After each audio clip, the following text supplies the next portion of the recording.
So our first speaker in this panel is going to be Pavel Haidai, and he comes from Ukraine. He is the head and founder of a company called Avtologistika. And this really is one of those cases where we have somebody passionate for technology, somebody who carries it really as a, almost I would say like as a mission to use the IT skills, to use his very strong mathematics skills to come forward with transformational technologies. And he sees transport and logistics as really the way of connecting us to the future. So he is very active, of course, building up his company. He has turned this company around in the last 14 years, and is now further very much engaged in the field of global data sharing, automotive logistics, optimization, and mobility. And he's going to present us his views on innovative technologies and these solutions, which is, of course, the topic of this session. So, Pavel, over to you.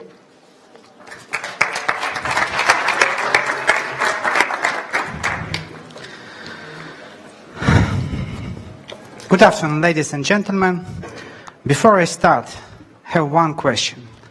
Does anybody have a pen? Sorry, I need a pen. May I borrow it for a while? I like this pen. Thank you very much. It's okay. Thank you very much. May I ask you one more question? What has this gentleman just given to me? Was it just a pen? Or something more? Probably it was his trust. Today I would like to speak about trust. Let me put it like this. Do you trust me? Perhaps you do to a certain extent. Indeed, there are no accidental people here. The organizers would hardly let a person who cannot be trusted to the stage. I wish it were like this all around the world. In politics, in our businesses, in all our affairs. If only people had more reasons to trust each other, the world would have changed quickly and inevitably. Start changes from yourself. This is the motto of Maidan, the revolution of dignity that happened in my country. So let me start from myself to build trust. Our company, as well as many others, was built on trust. Back in 2003, I was entrusted to decide the future of the former Soviet road transport company from Kiev. At that moment, company's fleet, technology, business logic, just everything was long outdated. It was just about to collapse. The employees did not trust the board. The board did not trust the employees.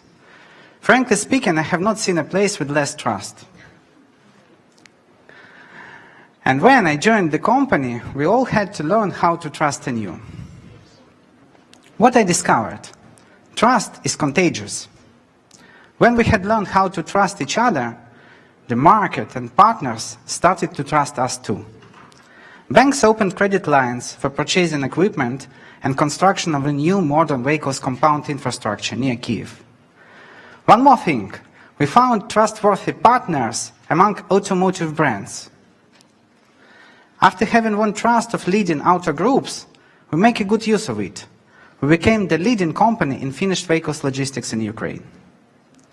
And at that moment, we asked ourselves, what turned us from a dying company with a Soviet past into a large specialized trucking company and later into a leading logistics provider? And I believe it wasn't a miracle. It was trust.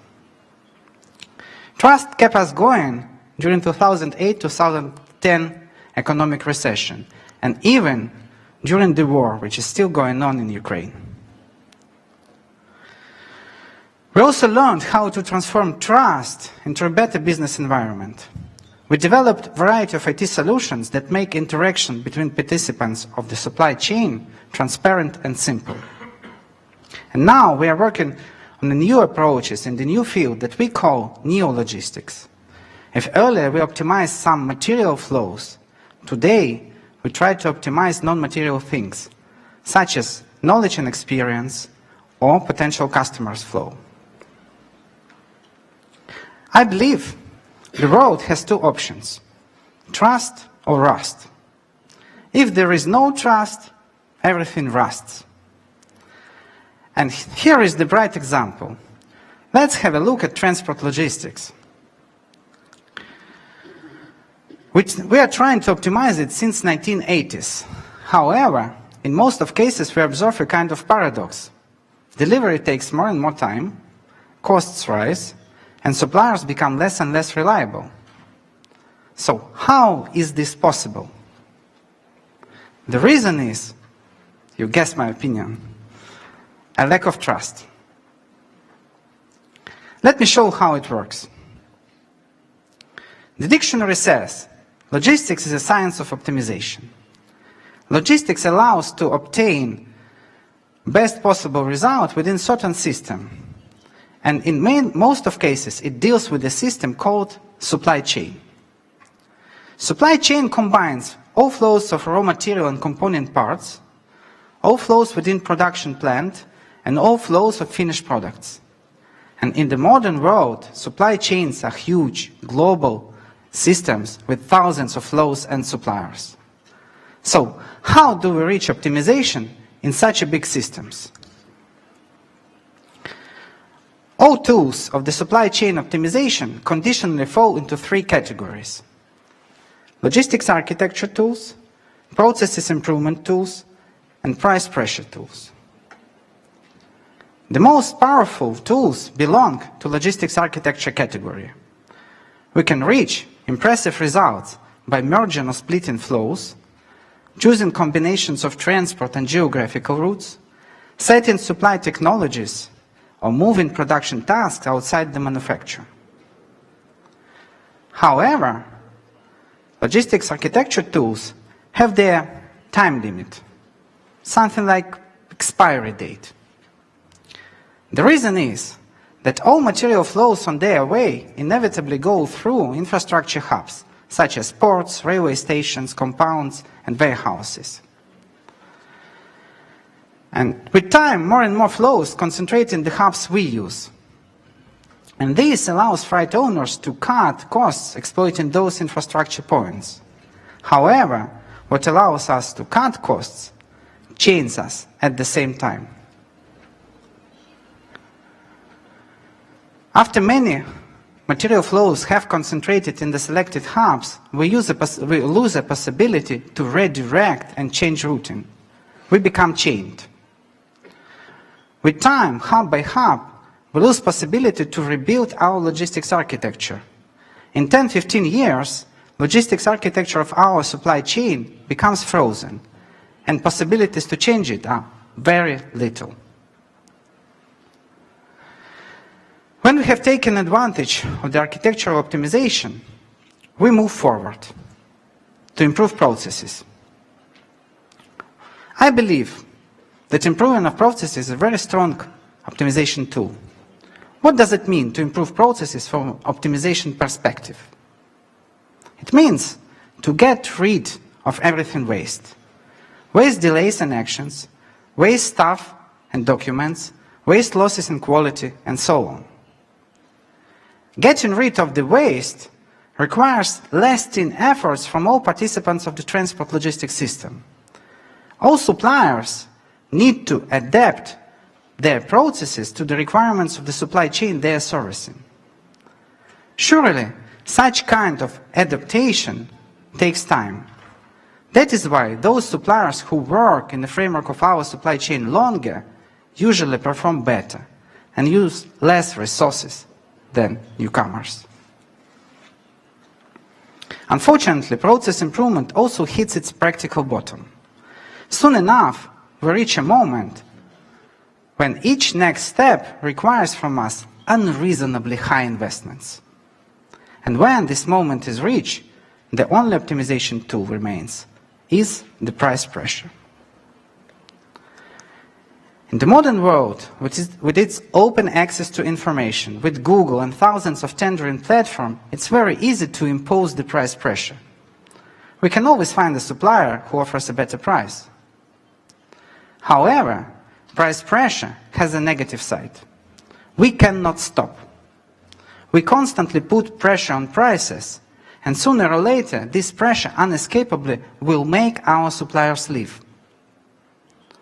We will lose those suppliers who have adapted their businesses to the requirements of our supply chain. We lose those suppliers who helped us to improve processes and reduce resources consumption. Old suppliers replaced by new ones who knows nothing about our supply chain and only start adaptation of their businesses to its demands. Naturally, in such situation, we lose all experience in processes improvement accumulated with old suppliers. As a result, on the next stage of the supply chain evolution, our logistics costs skyrocket. In other words, when our logistics architecture becomes frozen, the supply chain does not ensure any optimization in the long run, but rather maintains certain average level of costs in the system. It seems I haven't spoken about trust for a while. Why has the world got stuck at the supply chain horizon? The answer is very simple. The supply chain is the largest scale of the system a single party is able to control. We are used to controlling everything. We are used to competing with everyone. That is why we're still living in the world where trust has not become a common currency yet. What solution do we suggest? We suggest we learn how to trust and to go beyond the supply chain limits. What should we start with? We need to switch from competition of prices to competition of logistics architectures. Let's face it. Today, supply chain has a limited capacity for optimization, and price is the main factor for supplier selection. But in open logistics system, what limited us earlier becomes an advantage now. In open logistics systems, any segment of our supply chain becomes a component of other, bigger architectures. And we can benefit much more from merging flows of different freight owners into the locked architectures than from the price pressure within our supply chain. How big should this open logistics system be? We found that the bigger is the scale of the system, the more different options of locked architectures can be created, and the broader optimization opportunities are. So, we need to develop an open global logistics system. We need to solve the problem at the maximum scale. We need to develop supply net instead of the supply chain.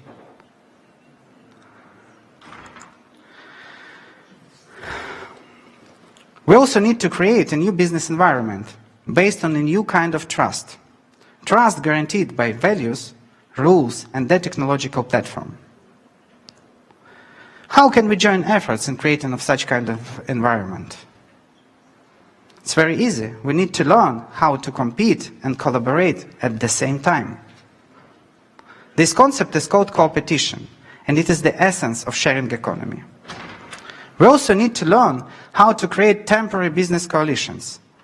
Freight owners need to learn how to team up in order to merge their flows into locked architectures. And logistics providers need to learn how to create business coalitions to serve those locked architectures. In order to create business coalitions, we need to organize informational flows between its participants. For this purpose, we need a special tool. We call it data sharing system. A distributed data sharing system based on the blockchain technology. An IT system which is not controlled by a single party. And applying all this, we come to the new environment, new business environment based on trust. We call it supply net, which is open logistics system tending to globality, whose participants follow the competition concept and join temporary business coalitions, and where all participants are united on the platform of the distributed blockchain data sharing system.